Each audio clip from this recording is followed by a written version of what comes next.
No Saber Direito desta semana, o professor Rafael Chuvez Kurkowski traz o direito processual penal. O professor aborda os temas procedimento comum, comum sumário, sumaríssimo, suspensão condicional do processo e procedimento do júri.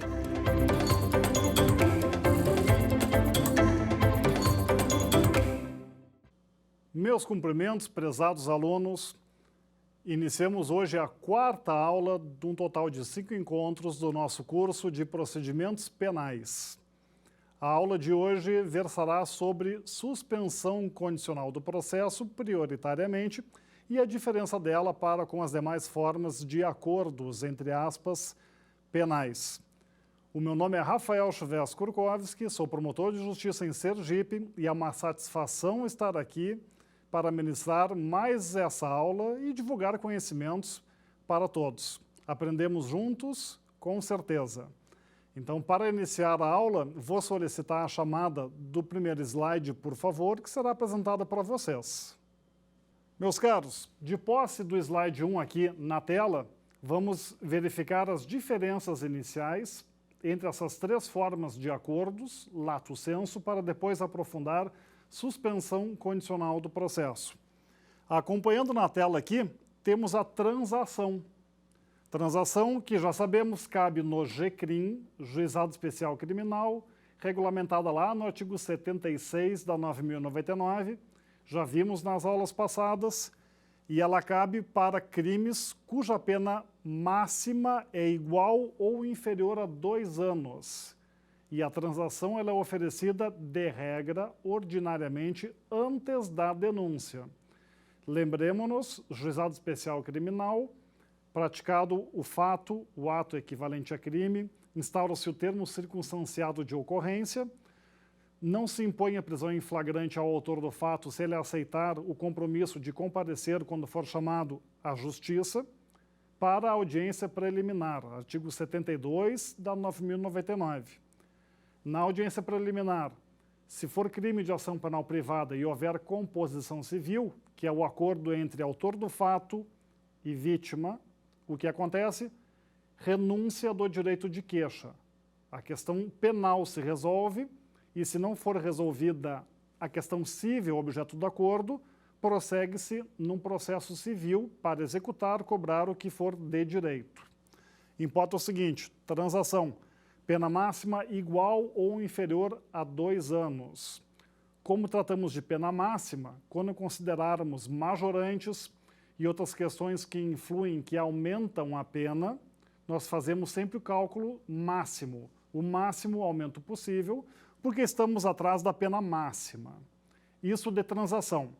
Sobre a ANPP, que já vimos também nas aulas passadas, Acordo de Não Persecução Penal. No ANPP, temos uma pena mínima inferior a 4 anos. Importa agora a pena mínima, não mais pena máxima. Pena mínima inferior a 4 anos. Detalhe, não pode ser infração de menor potencial ofensivo, que é aquela, visto acima para a transação, cuja pena máxima não supera 2 anos. O ANPP, tal qual a transação, meus caros, é oferecido antes da denúncia. Observemos os momentos que são adequados para os oferecimentos de regra ordinários para o oferecimento desses benefícios aí. Então, transação antes da denúncia, ANPP antes da denúncia, transação crimes cuja pena máxima seja igual ou inferior a 2 anos, ANPP, crime cuja pena mínima é inferior a 4 anos. Detalhe, o ANPP, meus caros, ele consiste basicamente na oferta de condições que, se cumpridas pelo beneficiado, vão ocasionar a extinção da punibilidade. A transação consiste numa pena restritiva de direitos antecipada que, se cumprida, gera a extinção da punibilidade. E tudo isso para chegarmos à terceira classe, que é a suspensão condicional do processo. Chamaram também de sursis processual, sursis do francês. A suspensão condicional do processo, meus caros, como está registrado aqui, cabe quando? Pena mínima igual ou inferior a 1 ano. pode ou não ser infração de menor potencial ofensivo e a suspensão condicional do processo, meus caros, é oferecida depois da denúncia. Atentemos, então, para essa questão da suspensão condicional do processo. Ela é oferecida depois da denúncia e ela não passa, ela consiste, na verdade, meus caros, em condições que não têm natureza de pena, tal qual no ANPP. São condições que, se cumpridas pelo beneficiado, que no caso já tem denúncia oferecida contra ele, acarretará a extinção da punibilidade, sem condenação. Daí o benefício, o interesse da defesa, quando reputar conveniente, aceitar a proposta de suspensão condicional do processo. Sobre o tema da aula de hoje, que é o sursis processual, temos a seguinte compreensão ainda, com base nesse quadro que acabamos de ver. Entre o ANPP e a suspensão condicional do processo, meus caros, existe uma relação de sucessividade, ou seja, antes da denúncia, ainda na fase do inquérito policial, é cabível, para os crimes cuja pena mínima seja inferior a 4 anos, a oferta do ANPP, Acordo de Não Persecução Penal. Depois da denúncia, é cabível a suspensão condicional do processo. Vejam essa relação de sucessividade no tempo. Lembrando ainda daquela regra específica do ANPP que vimos na aula passada, meus caros. O ANPP descumprido pode servir de motivo para, quando o Ministério Público oferecer a denúncia, ele recusar o oferecimento da suspensão condicional do processo, justamente porque o autor do fato, agora réu, não se mostra adequado a ele o oferecimento de um novo benefício, porque o benefício anterior ele já descumpriu. Então, entre o ANPP, que é antes da denúncia, e o sursis processual, que é depois da denúncia, existe essa relação de sucessividade. Quando tratamos ainda, meus caros, da suspensão condicional do processo, temos que ir para a súmula 240 do STJ. Essa súmula, a leitura aqui é imprescindível. O benefício da suspensão do processo não é aplicável em relação às infrações penais cometidas em concurso material, concurso formal ou continuidade delitiva, quando a pena mínima combinada, seja pelo somatório, seja pela incidência da majorante, ultrapassar o limite de 1 ano. Então, o que importa é a pena mínima. Fazemos o menor aumento possível. No exemplo clássico, temos 2 estelionatos, cuja pena mínima é 1 ano, em concurso material. Somamos as penas mínimas 2 anos. Pena mínima 2 anos é incompatível com sursis processual. Então, numa denúncia que contempla 2 estelionatos em concurso material, não cabe, no início do processo, na fase de regra adequada para tanto, a oferta da suspensão condicional do processo por conta desse requisito. E para seguir o estudo, vamos apresentar agora o slide 2 da aula de hoje.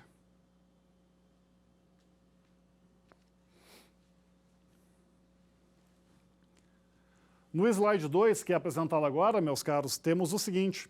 É necessária também a leitura do artigo 89 da 9.099 para decotarmos principalmente as expressões que repercutem e exigem um exame mais acurado para prosseguirmos.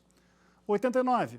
Nos crimes em que a pena mínima combinada for igual ou inferior a 1 ano, portanto, pena mínima de até 1 ano, abrangidas ou não por esta lei.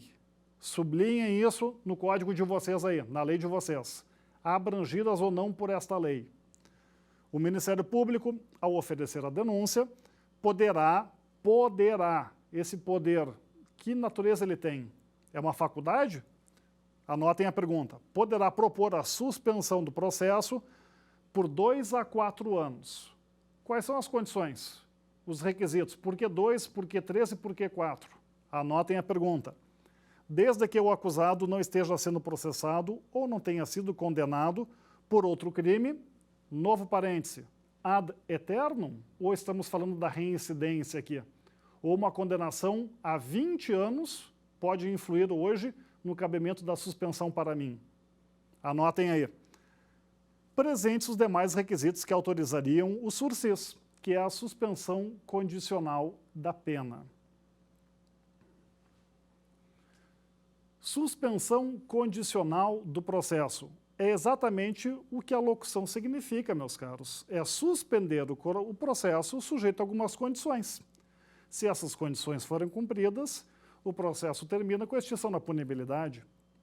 Por tabela, suspensão condicional da pena significa a mesma coisa. Suspender a pena sob algumas condições que, se cumpridas, extinguem a pena. Isso é o conceito básico de suspensão condicional. O primeiro destaque que vimos, abrangidas ou não por esta lei. Abrangidas ou não por esta lei. Significa, meus caros, o seguinte: lá na introdução desse nosso curso, foi dito que a Lei 9.099, no artigo 89, poderia ser uma própria lei de 2 artigos. O teor do artigo 89 e o artigo 2º, essa lei passa a vigorar a partir da sua data de publicação. O artigo 89 contém uma matéria que independe da Lei 9.099 do GCRIM, porque ela fala sobre abrangidas ou não por esta lei infrações de menor potencial ofensivo, que é o GCRIM, abrangidas ou não por esta lei, artigo 89. Então, o que significa isso? Temos aqui o conceito, meus caros, da doutrina que fala sobre infração de médio potencial ofensivo. O que vem a ser isso? Aquele crime cuja pena máxima é superior a 2 anos, não é infração de menor potencial ofensivo, porém, a pena mínima é igual ou inferior a 1 ano. Daí vem o conceito cunhado pela doutrina de infração de médio potencial ofensivo. Furto na forma simples, estelionato na forma simples, tem pena mínima de 1 ano. São infrações de médio potencial ofensivo, sujeitas, portanto, a benefício que estamos estudando, suspensão condicional do processo. Ainda nesse tema, meus caros, temos que dar destaque à seguinte situação que não decorre da literalidade da lei. Pena privativa de liberdade alternativa à pena de multa. Ou seja, o crime prevê pena privativa de liberdade, não é e ou multa. Fala só em ou multa. Temos crimes dessas espécies? Temos. Crimes contra a ordem econômica, tributária, que veremos na sequência. Quando a PPL, pena privativa de liberdade, ela for alternativa à pena de multa, cabe sim a aplicação da suspensão condicional do processo, independentemente do quantum da PPL, da pena privativa de liberdade. O raciocínio aqui é o seguinte: mesmo que a pena privativa de liberdade tenha mais de 1 ano, importa que no final ela toda pode ser substituída por pena de multa. E a pena de multa não tem uma gravidade de per si, por si só suficiente, para recusar a suspensão condicional do processo. Então, o exemplo, meus caros, que decorre da Lei 8.137, de 1990, trata aí dos crimes contra a ordem tributária, econômica e relações de consumo. Especificamente, a cabeça, o caput do artigo 7º desta lei.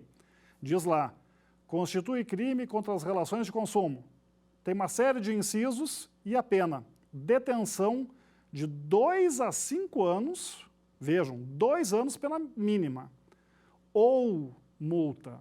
Então temos aqui uma pena alternativa, PPL ou pena de multa.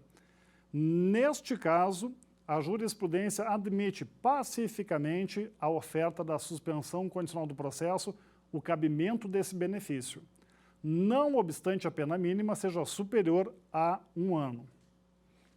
Destacamos também na leitura ali, que está sublinhada do artigo 89, meus caros, o poderá propor a suspensão do processo, ou seja, o Ministério Público poderá.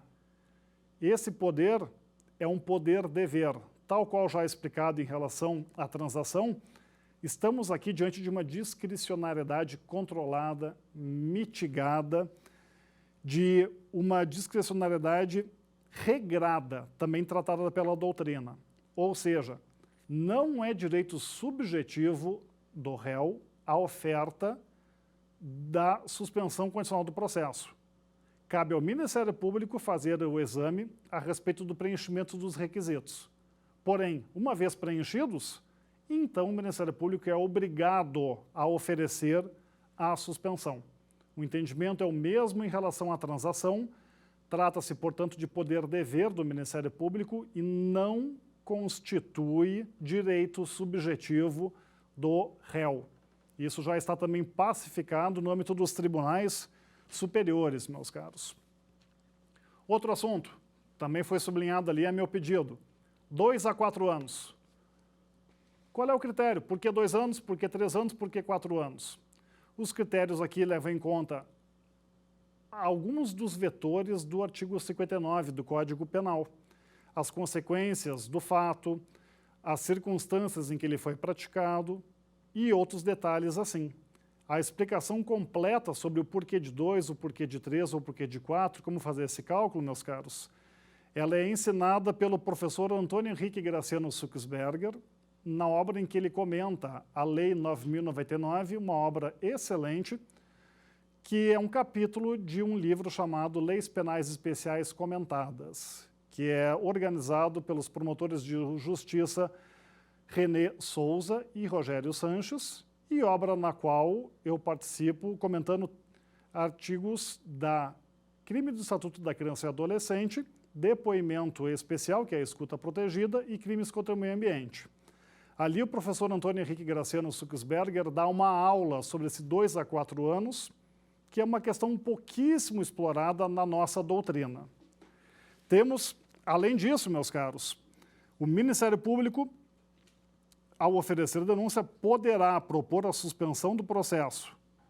O Ministério Público, ao oferecer a denúncia, poderá, e cabe sursis processual, suspensão condicional do processo na ação penal privada? Na ação penal privada cabe sim, meus caros, também a suspensão condicional do processo, tal qual vimos em relação à transação. Também é uma faculdade do querelante que não é obrigado a tanto. E se ele se recusar, o querelante, em oferecer a proposta, o que pode ser feito em parte em benefício do querelado? Nada. A ação penal privada rege-se pelos princípios da oportunidade e disponibilidade. Corre no interesse do querelante. Então, se ele não tem interesse em oferecer a suspensão condicional do processo, embora cabível em tese, o Ministério Público não pode substituir o querelante para fazer essa oferta, tampouco o juiz pode. Isso é jurisprudência um tanto quanto já consolidada. Na doutrina temos 2 correntes, é claro. A que sustenta que pode, que é um direito subjetivo, então tanto o MP quanto o juiz poderiam, e a outra corrente que segue exatamente essa linha, já encampada pela jurisprudência, que, observado o princípio da disponibilidade e da oportunidade da ação penal privada, se o querelante se recusar ao oferecimento da suspensão condicional do processo, não cabe aí ao Ministério Público ou ao juiz oferecer esse benefício.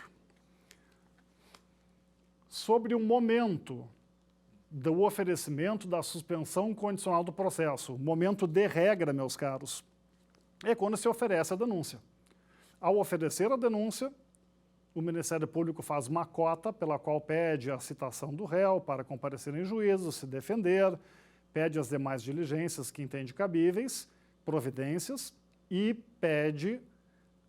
manifesta-se pelo oferecimento da suspensão condicional do processo, quando para o Ministério Público os requisitos estão preenchidos, o que vai designar uma audiência para oferecer ou não o benefício para verificar se o nosso réu aceita. Então, a regra é o momento do oferecimento da denúncia.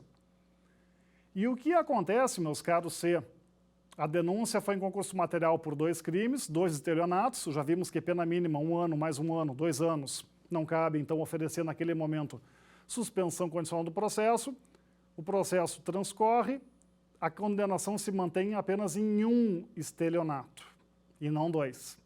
E a condenação ainda vai pela pena mínima, 1 ano. O que acontece aí?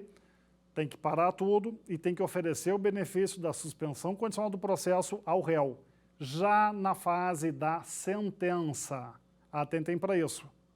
Sentença e contra a qual não cabe mais recurso, porque se couberem recursos contra aquela sentença, a pena pode variar de novo. O estelionato objeto da absolvição pode gerar uma condenação em sede de segundo grau. Então, muita atenção para esse ponto. O raciocínio aqui é o mesmo para a transação que já vimos e resgatamos aqui a súmula 337 do STJ, que diz: é cabível a suspensão condicional do processo na desclassificação do crime e na procedência parcial da pretensão punitiva. Procedência parcial é essa hipótese do exemplo dos 2 estelionatos. E na desclassificação? É desclassificar, por exemplo, tráfico de drogas, artigo 33 da 11.343, para o delito de trazer consigo o porte para uso pessoal de drogas, do artigo 28 da mesma lei. Se ocorre essa desclassificação, a infração é muito menos grave, os patamares se alteram, mínimos e máximos, e o réu passa a ter uma série de benefícios que não tinha até então, porque a capitulação era de tráfico e não de porte para uso. Atenção para isso, súmula 337 do STJ. Vamos para um outro assunto agora envolvendo ainda a sursis, que trata sobre o trancamento da ação na qual foi oferecida e aceita pelo beneficiário a proposta da suspensão condicional do processo. Aí, meus caros, o STJ tem um racha, tem uma divisão. A questão não está pacífica, tende a evoluir e será cobrada e exigida na nossa vida acadêmica e profissional. As emendas vão ser suficientes aqui. Antônio Palheiro, ministro STJ, HC 495.148 do DF. O item 3 da ementa.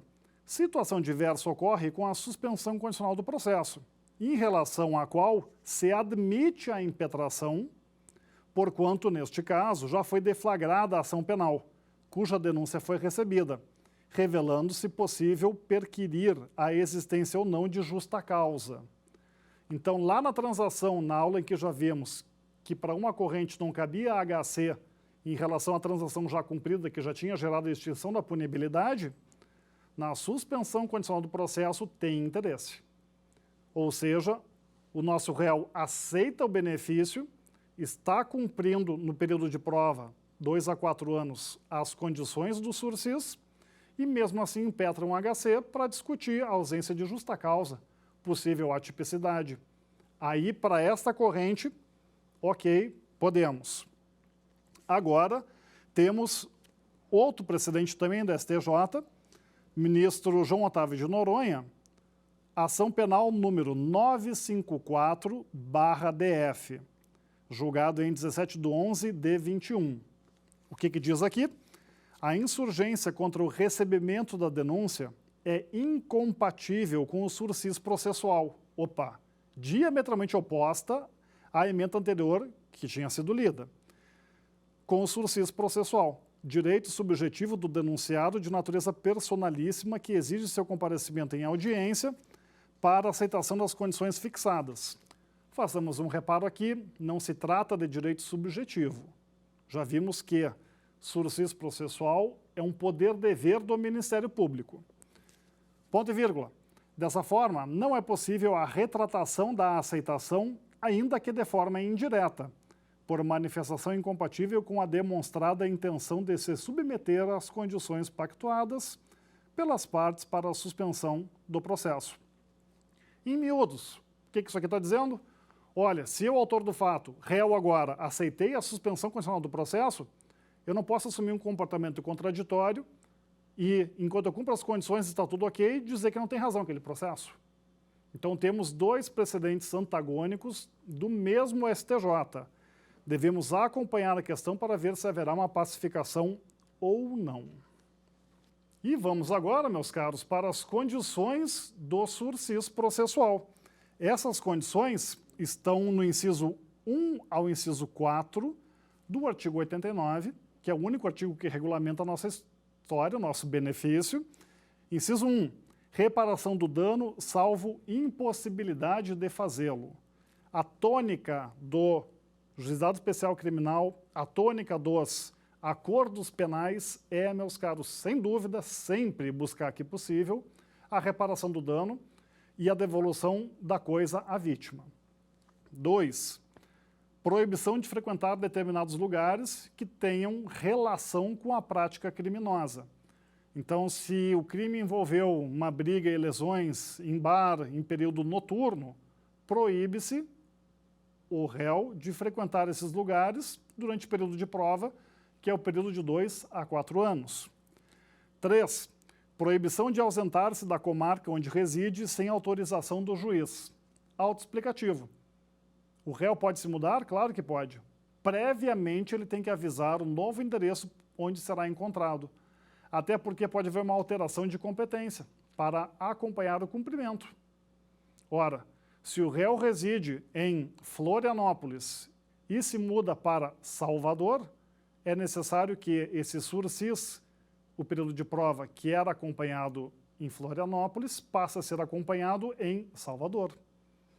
Daí uma consequência prática dessa necessidade de previamente avisar para onde irá se mudar. E aí o juiz autoriza. Inciso 4.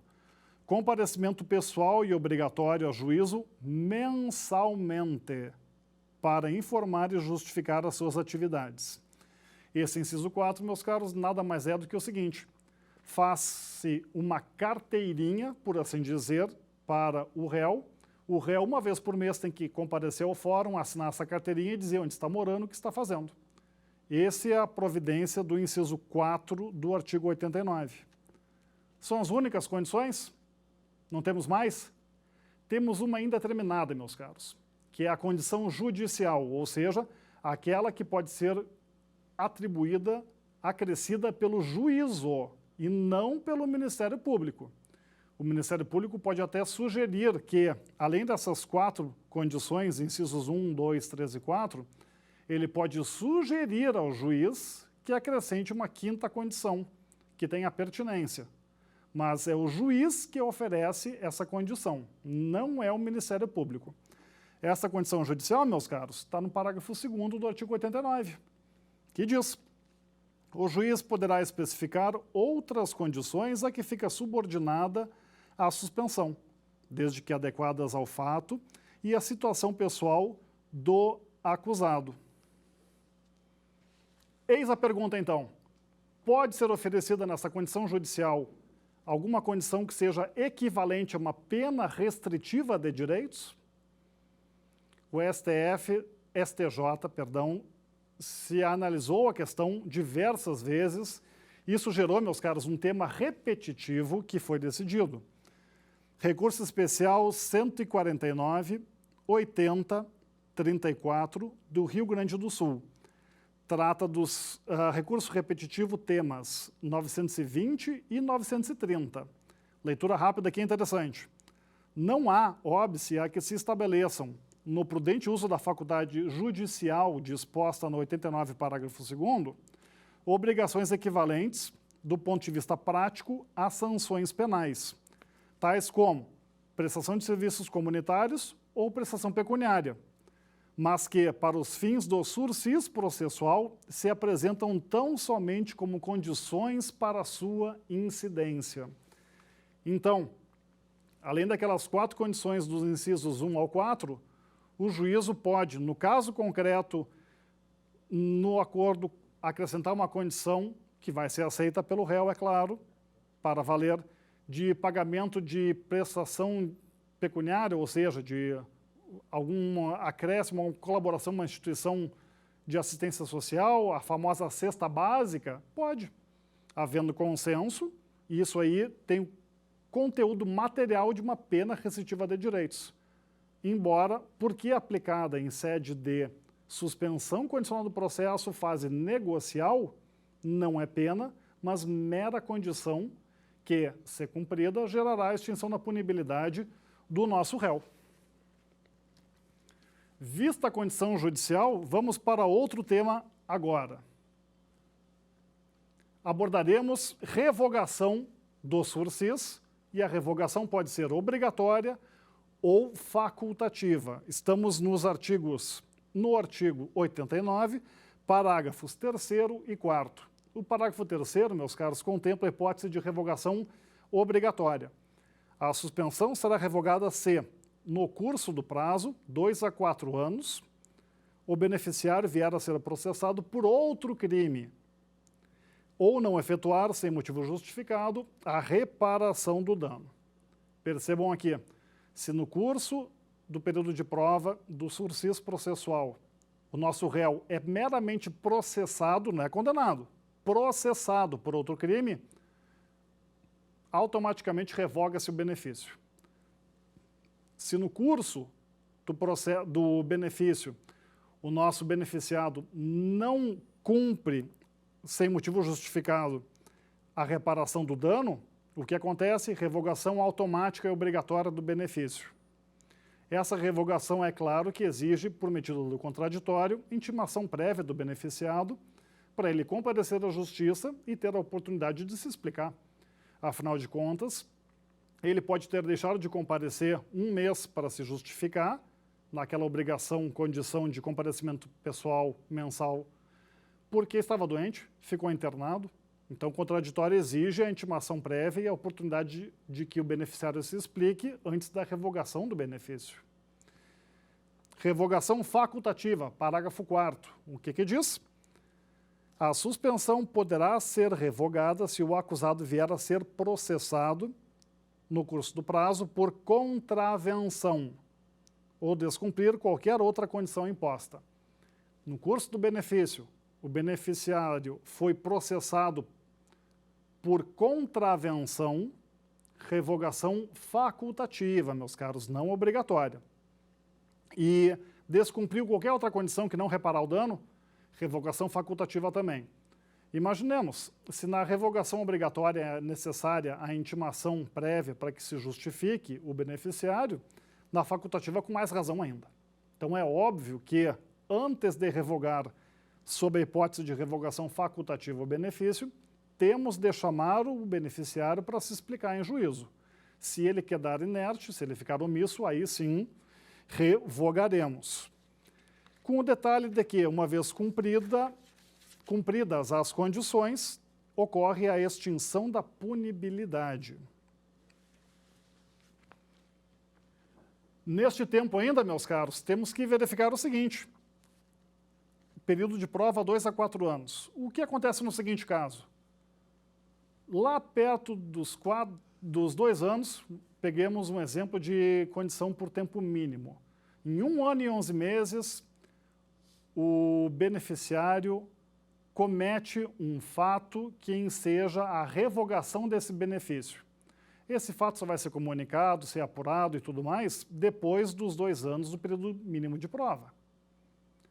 Aí passaram-se 2 anos, formalmente o benefício não foi revogado, só depois surgiu à tona uma causa de revogação do benefício. Pode ser revogada a suspensão condicional do processo mesmo depois do prazo do período de prova? Questão tormentosa que hoje foi pacificada. Temos aqui STJ, recurso repetitivo, temas também 920 e 930, é o recurso especial 14.98.034, Rio Grande do Sul. O que diz aqui? Primeira tese, das inúmeras que foram formadas nesse julgado. Se descumpridas as condições impostas durante o período de prova da suspensão condicional do processo, o benefício poderá ser revogado, atenção, mesmo se já ultrapassado o prazo legal, desde que referente a fato ocorrido durante a sua vigência. Em 1 ano, 11 meses, o beneficiário vem a ser processado pela prática de crime, causa de revogação obrigatória. Isso vem à tona depois dos 2 anos do benefício. É possível revogar esse benefício e retomar aquela primeira ação penal que estava suspensa? Sim, meus caros, é possível. É o que o precedente diz aqui, certo? Ainda sobre suspensão condicional do processo, vamos verificar a influência dela sobre a prescrição da pretensão punitiva. Percebam que o Código Penal não foi alterado para prever a suspensão da prescrição enquanto ocorre o benefício da suspensão condicional do processo. O que isso significa?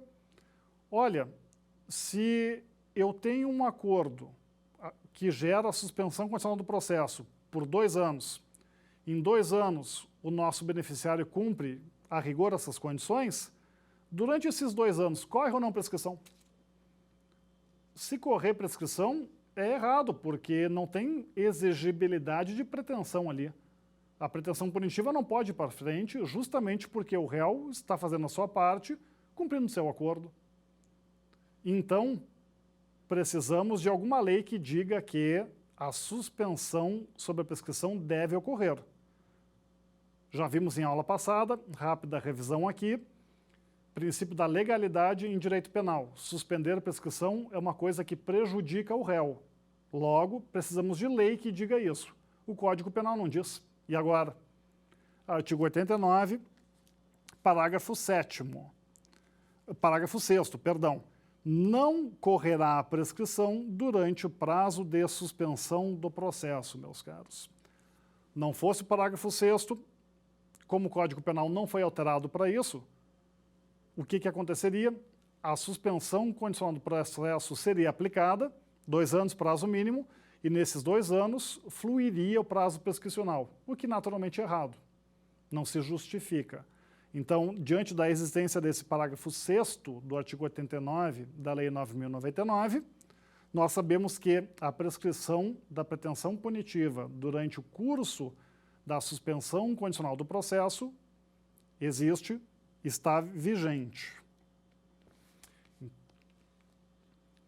Meus caros, ainda na linha da suspensão condicional do processo, que, embora prevista em um artigo, que podia ser uma lei própria, se aplica para vários crimes, em várias leis inclusive, vários procedimentos, vamos estudar rapidinho a relação da Lei 9.099, especialmente do artigo 89, com a Justiça Militar.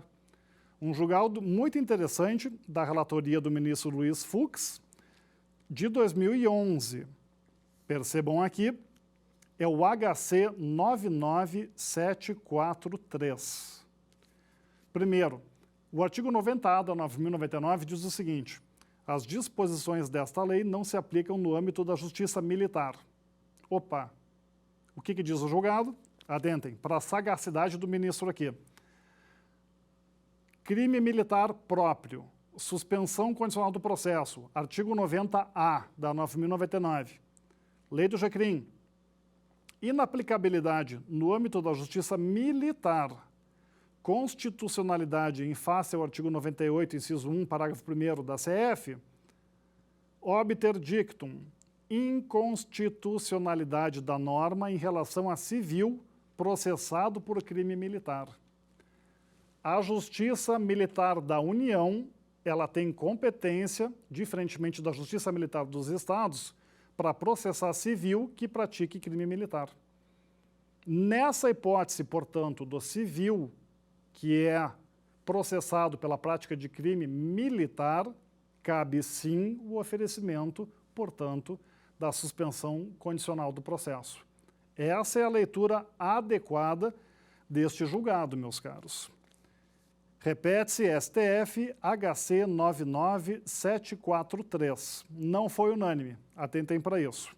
Foi julgado em 6/10/2011.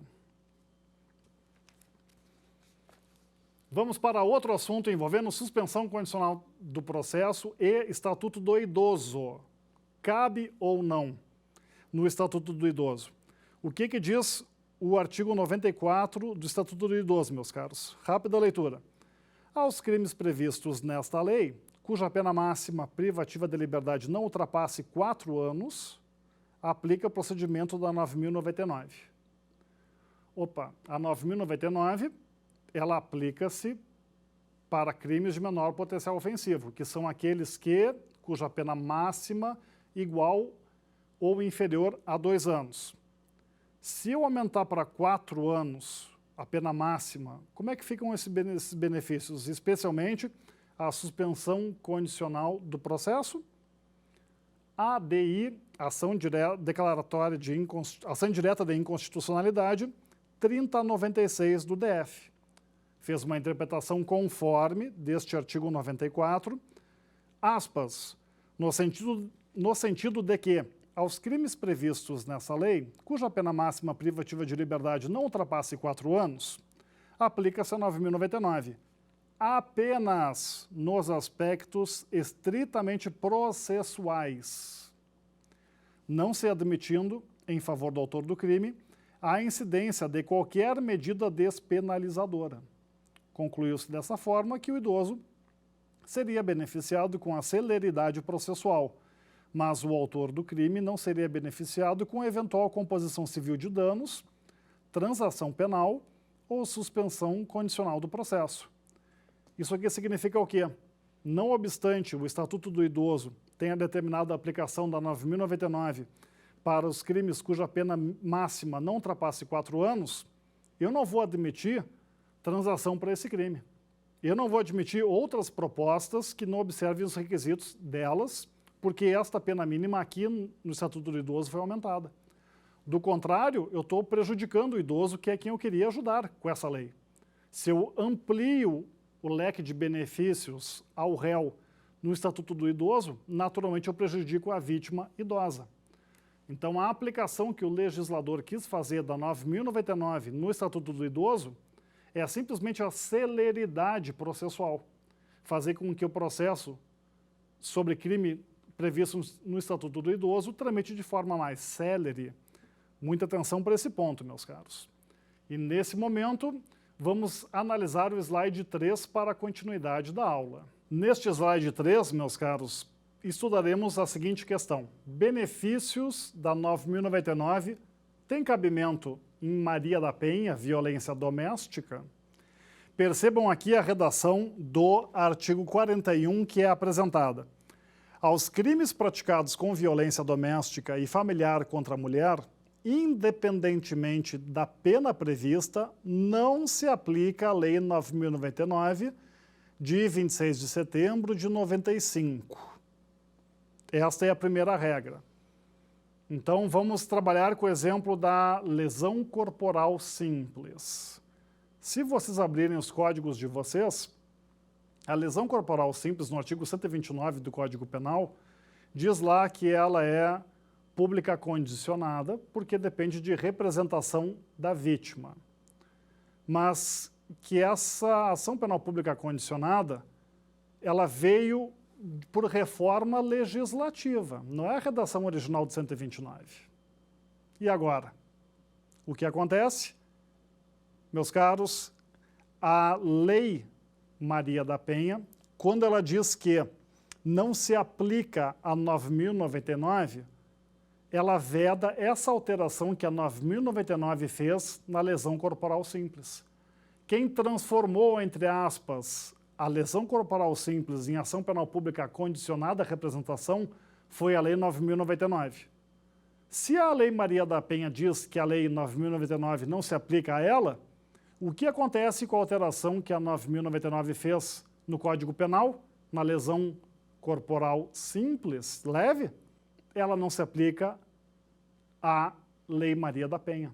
É por isso, meus caros, que no âmbito da violência doméstica, a lesão corporal leve, ela é pública incondicionada e não depende de representação, meus caros. Nessa linha percebemos o seguinte, são a ADI 4424, Ação Direta de Inconstitucionalidade 4424, STF, que diz: o crime de lesão corporal em contexto de violência doméstica é de ação penal pública incondicionada, que independe da vontade da vítima para a persecução penal. Na mesma linha, seguiu o STJ na súmula 542, que diz: a ação penal relativa ao crime de lesão corporal resultante de violência doméstica contra a mulher é pública incondicionada. E a explicação do porquê está aí. a Lei Maria da Penha diz que não se aplica a 9.099 para, no âmbito Maria da Penha, violência doméstica. Quem alterou o caráter da lesão corporal de pública incondicionada para pública condicionada no Código Penal foi a 9.099.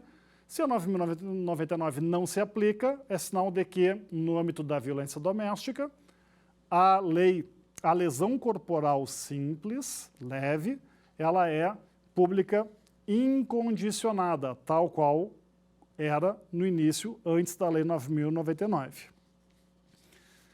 Em prosseguimento à nossa aula, vamos ainda para outra súmula do STJ, e agora sim que trata de benefícios da 9.099 no âmbito Maria da Penha. Refiro-me, meus caros, à súmula 536, súmula 536 do STJ, que diz: a suspensão condicional do processo e a transação penal não se aplicam na hipótese de delitos sujeitos ao rito da Lei Maria da Penha. É claro, porque se a Lei Maria da Penha diz que não se aplica a 9.099 ao seu âmbito, e se transação e suspensão condicional do processo estão previstos na 9.099, eu afasto esses institutos no âmbito Maria da Penha. Esses institutos continuam válidos para outros procedimentos, para outras leis, mas não para Maria da Penha. E um outro assunto também muito interessante aqui, meus caros, diz respeito ao enunciado 19 do FONAVID, tratando sobre o artigo 16 da Lei 9.099 de 95. O que diz o artigo 16, meus caros? Nas ações penais públicas condicionadas à representação da ofendida de que trata esta lei, só será admitida a renúncia à representação perante o juiz em audiência especialmente designada com tal finalidade, antes do recebimento da denúncia e ouvido o Ministério Público. O que passou a acontecer? Juízes passaram alguns a designar de forma automática essa audiência do 16. Está errado porque tem que haver um aceno de vontade da vítima que deve procurar ou a polícia, ou o Ministério Público, ou o próprio Judiciário, para se retratar da representação que ofereceu. Isso é certo.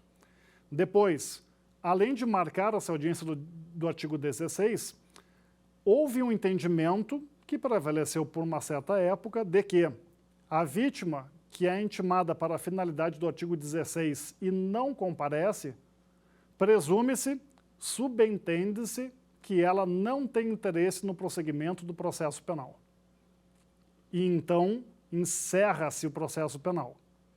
Errado, meus caros. Não podemos ignorar a realidade social do Brasil, em que muitas vezes a mulher economicamente dependente do marido agressor está sob ameaça ainda na sua residência, e é claro que, passados 1, 2, 3, 4 meses depois, os ânimos se acalmam e ela pode até querer retirar a queixa, entre aspas, vulgarmente falando. Só que essa audiência do artigo 16, o que importa? Ela deve ser marcada diante de pedido da vítima e a vítima deve comparecer a ela e expressamente dizer que não tem mais interesse. Do contrário, o processo segue, até pelo caráter público do processo penal, especialmente deste crime da violência doméstica na lesão corporal, que, pelo entendimento que vimos agora, tornou-se, no âmbito da violência doméstica, ação penal pública incondicionada. Essa é a proteção que se justifica para a mulher em situação de vulnerabilidade. Constituição que decorre da própria Constituição, inclusive, meus caros. Então, vamos, a aula de hoje, revisá-la agora pelas perguntas do quiz. A suspensão condicional do processo não é aplicável em relação aos crimes cometidos em concurso formal quando? Letra A. A causa apresenta complexidade.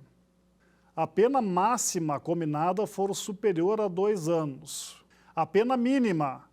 Pena mínima tem a ver com suspensão condicional do processo. Pela incidência da majorante no seu patamar máximo ultrapassa o limite de 2 anos. Meus caros, a pena mínima pela incidência da majorante no seu patamar máximo ultrapassar o limite de 2 anos.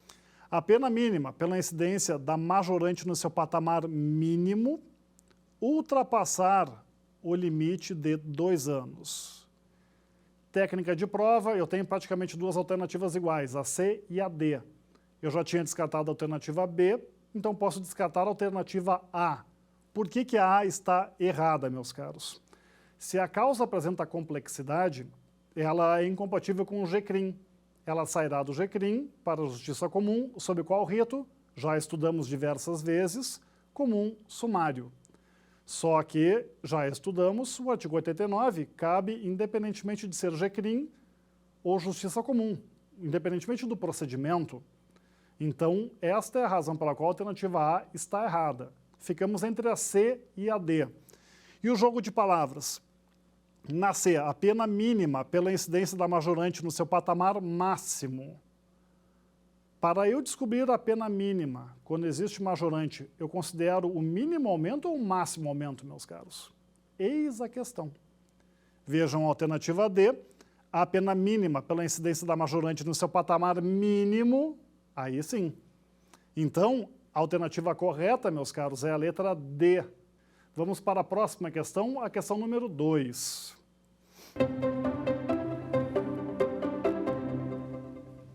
A suspensão condicional do processo, letra A, não pode ser revogada após o decurso do período de prova.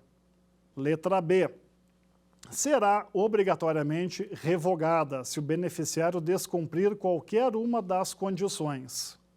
Será obrigatoriamente revogada se o beneficiário vier a ser processado por outro crime. Aqui, meus caros, está a alternativa correta, letra D, lei, parágrafo 3º do artigo 89 da Lei 9.099.